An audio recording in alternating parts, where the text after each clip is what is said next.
Em agosto de 2019, 181 grandes empresas americanas, algumas das maiores do mundo, assinaram um manifesto de capa de um dos mais importantes jornais dos Estados Unidos, defendendo empresas mais sustentáveis.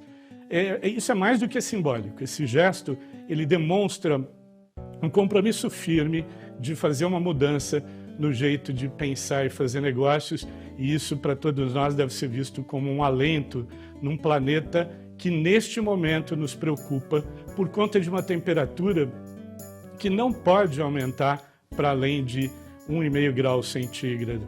Alguns dias depois, 230 investidores financeiros europeus vêm a público para dizer: legal, estamos juntos com vocês, 181 empresas.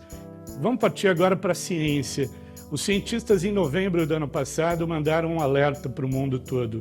Um estudo feito por 11 mil cientistas de 153 países decretou estado de emergência climática. O que é isso? Emergência climática. É mais do que mudança climática. Significa, soou um alarme global para dizer que o aquecimento do planeta andou muito mais rapidamente do que os cientistas imaginavam nas suas pesquisas e alcançou níveis extremamente preocupantes. Isso é ruim para todos nós. Reverter, é claro que é possível, mas não é simples, é uma tarefa grande, pede atitudes firmes e não só discursos. Sou Carlo Pereira, sou diretor executivo da Rede Brasil do Pacto Global e hoje tenho a alegria de estar aqui com minha amiga Sônia Consiglio Favaretto.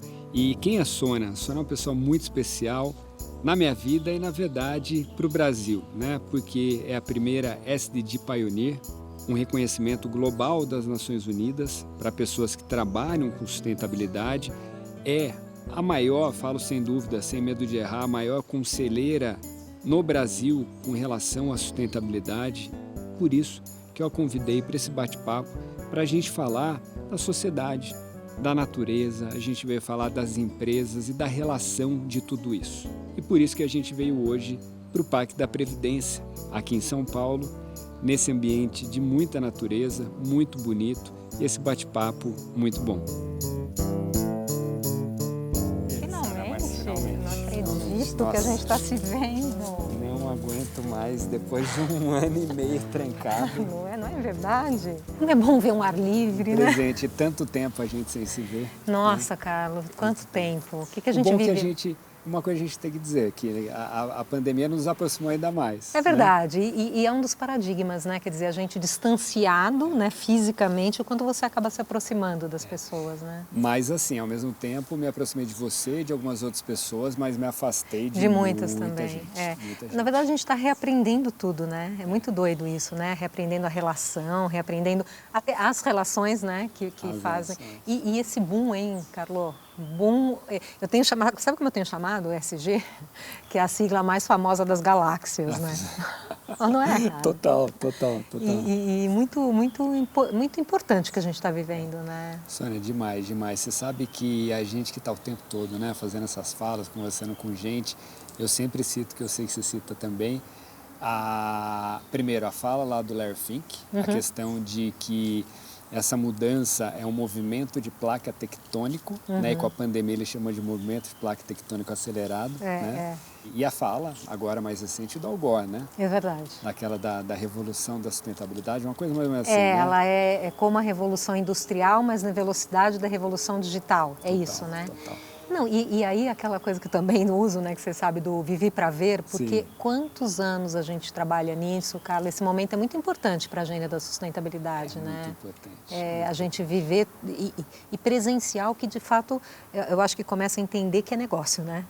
Que de fato é uma coisa... Não, viver para ver é perfeito. Não é viver para ver? Porque, cara... É perfeito, porque assim, quantas e quantas aquela coisa de, né? água mole em pedra dura, tanto bate até que fura, furou. Furou, né? furou. E não é onda, né? Eu acho que isso é muito importante da gente reforçar. Continuando na coisa da água, né? Não é onda. Exatamente. Continuando na água. Ah, olha só que coisa gostosa. Uma delícia. Agora podemos tirar, aqui podemos tirar. Aqui a gente pode tirar. É até heresia falar em lado bom da pandemia. Mas pela dor, uma coisa que a gente percebeu é que não dá para separar o mundo, né? Uma questão social de saúde, que tem relação com o meio ambiente, colocou a economia em lockdown, né?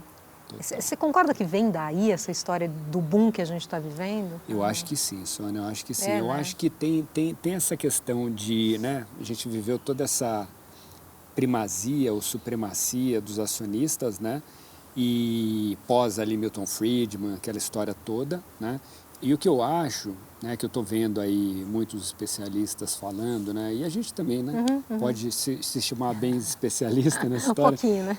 A gente vê que, eu vejo alguns falando, né, que o capitalismo como era, muito falam de sistema econômico, né, capitalismo como era, acabou em 2008, né, com a crise lá financeira e tal. Eu não concordo, né? E outros falam perdeu a legitimidade. Aí eu já concordo, né? Aí eu já concordo. Conta de desigualdade, etc, etc. E aí eu acho que a pá de cal foi agora a pandemia. Não tem dúvida, E acho que para a gente como ser humano, né, Carlos, quem souber aproveitar isso que a gente está vivendo aqui, porque hoje já não somos iguais ao que éramos, a gente começou o papo dizendo isso. E os líderes, né? A própria pesquisa do Pacto Global, que eu sempre cito, com a Russell Reynolds, né? Que viu as novas competências do líder, é maravilhoso aquilo, né? Quer dizer, é um líder mais humano, não é verdade? E vocês que lidam com CEOs todo dia no Pacto, isso é bem visível, não é? Super, Sônia, super. Você, né, que bom, é uma grande conselheira aí das empresas, né? Principal certamente sustentabilidade hoje, né? E é isso, né? A gente vê de fato que a liderança está podendo respirar, né? Isso é legal, hein? É interessante, porque assim, Kofi Annan, né? A gente lembra quando do Pacto, do lançamento do Pacto, soltou aquela frase lá de que nós, das Nações Unidas, enfim, lançamos um desafio para com vocês, líderes empresariais, estabelecemos um pacto fundamentado em princípios e valores universais para dar uma face mais humana ao mercado. Olha só. E eu acho que isso aí está se concretizando. E isso é uma pergunta, né, da questão da mudança estrutural. A gente sabe que, legal, tem essa explosão agora, ESG, sustentabilidade no Brasil, mas não foi do dia para a noite. Não. Né? Tem um acúmulo de coisas aí e tal. Mas, sem dúvida nenhuma, player importantíssimo, né? Um ator importantíssimo nessa história é o mercado financeiro. Não tem dúvida. Né? E você, B3, né? Ex-B3, e viveu isso, construiu isso, né? Não é que viveu, construiu isso. Né? Por isso foi agraciada aí como a primeira SDG Pioneer do Brasil, né? Teve ali o rosto na Times Square. Na Times Square, E um momento super bonito. E como que você viu assim, essa transformação do mercado financeiro? E está vendo, na verdade. É interessante, né, Carlos, porque eu estou aí há mais de 20 anos no mercado financeiro, né? E o mercado financeiro é intermediador, tá certo? Então, em torno dele tem ali todos os seus clientes, ele faz girar o mercado. Então, o mercado financeiro sempre esteve atento, né? Poxa, quando eu era head do Itaú, eu estou falando disso há mais de 15 anos, a gente já tinha engenheiro ambiental na área de crédito, né? Porque para conceder o crédito não era só olhar mais as questões econômico-financeiras. Não sabia muito bem como é que era, mas tinha lá alguém para ajudar a olhar o socioambiental. Então, eu penso que o mercado financeiro sempre teve um papel, sempre procurou se posicionar, né? Agora, não tem a mínima dúvida que de 5, 6 anos para cá, a mudança ela é mais estrutural, né? Quer dizer, eu não estou olhando só o crédito, eu tenho que olhar toda essa minha gama de atividades. E o investidor faz toda a diferença nisso, né? Você sempre citou o Larry Fink aqui, quer dizer... Porque, na verdade, o que eu entendo? Se o sistema é econômico-financeiro predominantemente, que ainda é, a gente tem que correr atrás dele, tá certo? E agora eu entendo que o sistema financeiro... Há quantas coisas, né? TCFD, que é uma proposta de um framework para publicar informações climáticas, né? Quer dizer, pedindo para que as empresas publiquem as suas práticas e políticas climáticas, né? Então, é realmente uma mudança muito profunda E que é isso que é interessante, né? Agora é que a gente vai testar quem tem visão ou não, você não acha? Eu brinco que não é abraçar a árvore e beijar a criancinha, né? Quer dizer, que é ótimo, né? Abraçar a árvore e beijar a criancinha. Mas é business, né, cara? É um novo modelo. E novo modelo de tudo, né? De consumo, né? Novo modelo de comportamento. É impressionante também, né? O quanto a gente não fala mais coisas como a gente falava, como a gente mudou, né? Mudou demais. E aí as empresas têm que ter a sensibilidade de entender esse novo funcionário, né? Eu estava lembrando aqui que dos momentos em que a gente vê mais que sustentabilidade, ESG, faz a diferença na contratação de talentos, né? Sim. Porque os meus amigos de RH falam assim, quando a gente vai entrevistar um candidato, a gente é entrevistado, né? Porque ele quer saber o propósito da empresa, tem política de diversidade, se atua contra a mudança climática, não é? É bem por aí, a gente fez essa campanha agora recente, né? É uma mulher, ela vai para uma entrevista e o que é interessante é que assim, ela vai na verdade para várias entrevistas verdadeiras. O entrevistador não sabe que aquilo lá está sendo filmado nem nada. Fala, entendeu? Jura? E por Skype e tal, né? Enfim, claro. Remotamente. E aí ela começa, a pessoa pergunta e ela fala, não, eu quero perguntar. Carlos, jura? Que máximo. E a pessoa dá uma desmontada, né? Não, como assim e tal? E ela começa a fazer um monte de perguntas e a pessoa fala, não, o que está acontecendo? Incrível. São entrevistas reais, entendeu? Entendi. Então, na verdade, daí termina com isso, né? Você está preparado para isso, né? Fenomenal. Como empresa, porque é isso. Fenomenal. Né? É a empresa entendendo que ela tem que trazer a sociedade para dentro e não mais querer moldar a sociedade da maneira que ela pensa. É isso aí, é isso aí.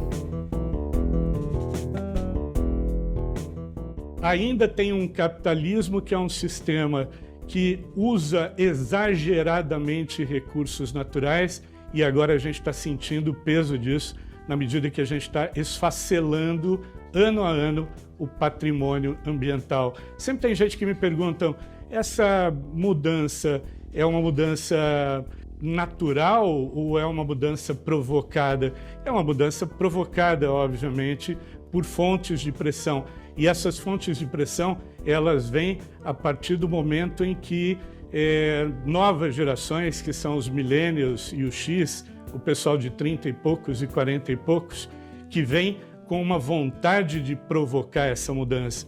Então, assim, eu não acredito que exista um sistema complexo que você possa mudar natural e espontaneamente. É preciso fonte de pressão, é preciso caos, é preciso muita entropia para que esse sistema se reveja. E, importante, esse sistema só vai se rever na medida que a gente conseguir olhar para ele de forma crítica. Outra coisa que está surgindo aqui também é a tal da inflação verde. Você já ouviu esse termo também? Green inflation. Não ouvi. Ô, Carlos, então, assim, é que adotar toda essa agenda da sustentabilidade, das coisas, vai inflacionar os custos da empresa, porque ela tem que implementar coisas. É muito interessante, né, quando você tem coisas que ganham visibilidade. Eu acho que tem o lado bom que ganhou visibilidade, mas é uma distorção do pensamento, da própria lógica intrínseca da sustentabilidade, né, aos negócios. Não, e outra, né, Sônia, assim, primeiro que a gente, dessa escola de que acha que você vai eficientizar, por exemplo, a sua empresa e tal, então pode ser que tenha um custo inicial, mas no longo prazo vai se pagar, só que a questão é que a gente fala isso para os líderes, sei que você fala também, assim, não é mais opção. Então... Assim, não é... Não, mas é porque isso... Não, vou te falar uma coisa, não é mais opção. E o custo de não fazer? Exato. Né? Não é opção não fazer. Né? E por isso que conhecimento e informação é tão importante. Né? Eu tenho dito assim, a hora que o líder entende do que a gente está falando, por que a gente fala de economia de baixo carbono? Por que isso interessa para o negócio dele? A hora que ele entende, aí vai, né? Porque eu acho que não dá para menosprezar essa fase inicial do letramento, né, da capacitação. Eu, pelo menos, tenho sentido muito isso. É difícil aceitar, né, Sônia? Porque, assim, por tudo isso que a gente está falando, a questão também de... tinha essa postura, por que não, um pouco arrogante até, né, da liderança das empresas, né, no sentido, se quem é um trabalho, então essas são as regras, né? Exato. E aí, assim, hoje em dia a população está nisso, né? Aquela coisa que o Aaron Hurst fala, né? Da economia do propósito, né? Que a pessoa que é dos pedreiros lá que eu cito, que sei que você gosta, né? Conta de que essa história. os três estão fazendo a mesma coisa. O primeiro fala que está assentando, são questionados, né? O que você está fazendo? O primeiro diz que está assentando tijolo, o segundo diz que está levantando uma parede, e o terceiro diz que está levantando a catedral. Então, o fato é que todo mundo hoje quer levantar a catedral. É verdade. Entendeu? É verdade. Então, assim, se aquela pessoa entende que o trabalho dela não está ajudando, não está servindo para uma coisa maior, não motiva, né? Não topa. Não motiva. E isso é bacana porque a gente pode falar disso, né? É que eu acho que antes ficava parecendo, esse pessoal meio sonhador, aí propósito, um mundo melhor, né? E quando você traz essa coisa da sociedade, eu acho muito poderosa, né? E a gente percebe também na área de comunicação que você trouxe aqui, o quanto, e marketing, né? O quanto se vende mais propósito e causa do que produto, né? A gente percebe, eu percebo claramente esse movimento, né? Claro, sempre vai ter, sempre vão ter campanhas de produto, mas vendendo um propósito que dialoga aí com essa campanha do Pacto, exatamente qual é, né? Para que você está neste mundo? Que diferença você faz, né? E aí tem uma pesquisa muito recente que eu vi agora, da Accenture, Sinais do Futuro, né? Então ele traz seis sinais aí para frente e tem 2 que eu tenho destacado. Um deles é muito interessante, que ele fala para sair do foco no propósito para a execução com propósito. Isso é então, interessante. essa coisa que é discurso e prática, né? Quer dizer, eu acho que a gente viu muito compromisso sendo anunciado, ano passado principalmente, e 2021 cobra ação, né? Então, acho que esse é muito legal. E um outro que eu falo muito, né, Carlos, que é assim, nunca na vida a gente soube tanto como funciona uma vacina, né? Exatamente. A gente sabe a diferença de todas as vacinas, a gente sabe a UBS mais perto de casa, é ou não é? Então, esse estudo fala que as empresas têm que se tornar um pouco cientistas, entender este movimento que a pandemia trouxe para dentro das suas estruturas, e não é verdade? Super, né? Mudou super, um pouco a nossa... isso. É bem interessante, são sinais do futuro.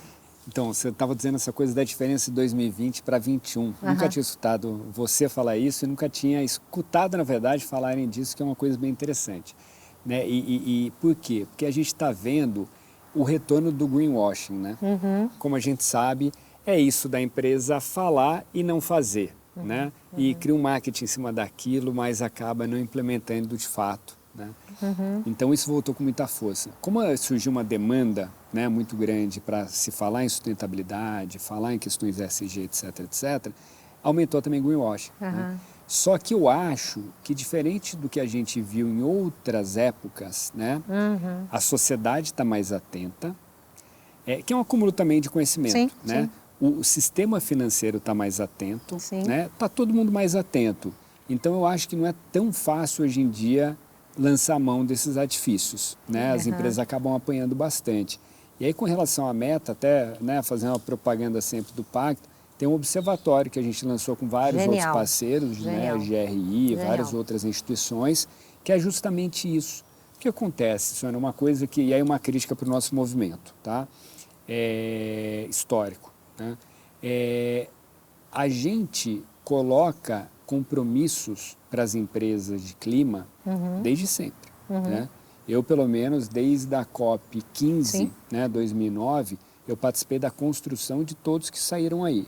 A gente nunca monitorou, nunca. Exatamente. Tipo, nenhuma vez. Né?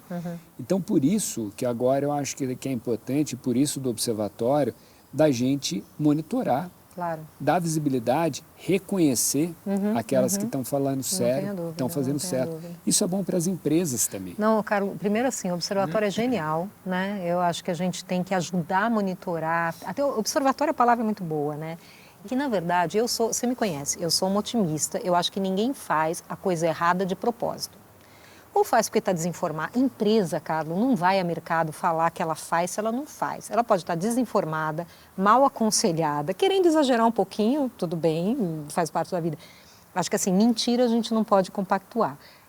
Mas, enfim, e acho que hoje é o que você falou, o controle social é outro. É outro. É outro. Se a empresa vem e fala que faz e não faz, no momento seguinte a rede social já acabou com a reputação dela. Esse tema dela. é muito bom, né? Porque é isso, o controle social. Controle social é outro. Controle social, investidor, como você falou. Então, assim, eu de fato não me preocupo com greenwashing. Sim. Eu acho que, assim, é claro, a gente está numa posição de especialista em sustentabilidade, a gente entende que o movimento tem que vir, né? Você fala isso, vem que no meio do caminho você vai ter que fazer, você vai entender. Exato, que é isso, né? Um amigo meu falou uma vez que eu assustei, que ele falou assim, eu gosto de greenwashing, né? Eu assustei, né? Eu falei, o que você está falando? Ele falou, cara, é o seguinte, hoje em dia o controle social é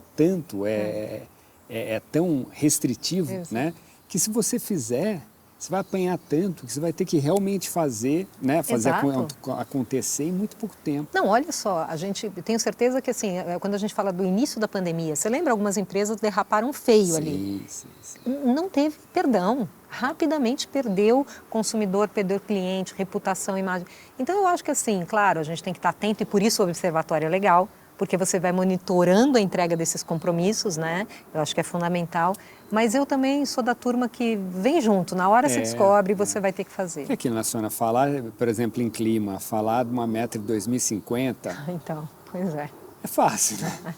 E como, né? E como, né? E como chegar lá. E é simples, né? O que a gente está fazendo, perguntas que a gente está fazendo para as empresas, que são muito simples, que é, pô, legal, então meta de longo prazo, que é o mais difícil, você já colocou. Mas é de médio e é de curto prazo. É isso aí. E eu acho que sim, as coisas estão mudando muito rapidamente mesmo. Né? Nada é mais poderoso do que uma ideia cujo tempo chegou. Cujo tempo chegou. Chegou o tempo da sustentabilidade, o tempo e sustentabilidade que a gente está falando, né? Esquecendo os nomes, sustentabilidade, ESG, não sei o quê. A gente está falando o quê? De um mundo justo, né? Íntegro, verde. É disso que a gente está falando. É isso que a gente está falando. E aí toda a sociedade tem seu papel, como você estava dizendo. Eu sou otimista com o futuro. Eu acho que chegamos até aqui, estamos vivendo um momento que é paradigmático, né? Quer dizer, eu não tenho dúvida que, como o Victor Hugo, o tempo de criar um novo modelo chegou, né? A gente que atua aí há tanto tempo nessa área sabe que agora realmente essas questões são estruturais. E eu acho que a gente tem bons ventos a favor para frente. Você pensa assim também? Eu acho que a gente está passando por essa revolução da consciência, do acúmulo de conhecimento que a gente tem, nada acontece à toa, né? Então eu entendo que todos os atores da sociedade estão entendendo cada vez mais o momento que a gente está, né? E, por exemplo, esse momento, né, super crucial com relação à mudança do clima, Obama fala, né, que a gente é a primeira geração a sentir os efeitos e a última geração a poder fazer alguma coisa para isso. Essa frase é ótima. Então, me parece que todo mundo entendeu. Né? Então, eu acho que... E aí, quando a gente se junta, eu acho que a gente consegue fazer uma vacina num ano, que demoraria anos e anos e anos. Né? Então, por isso, sou muito positivo. Eu acho que a gente está num momento bom, sim. Não, e olha a gente se reencontrando, né? Exatamente. Olha só que momento bom. E é isso, né? Eu acho que a gente tem adiante aí um mundo mais diverso, mais humano e com um novo modelo econômico. Sim. Um modelo econômico, social e ambiental, né? Eu acho que a gente vai chegar lá e estamos na década da ação, né? Então vamos à ação. Vamos agir. Vamos agir. Bora lá? Muito bom vamos pôr a nossa máscara e vamos nessa? E vamos nós agir também, né? Por que não? Vamos agir.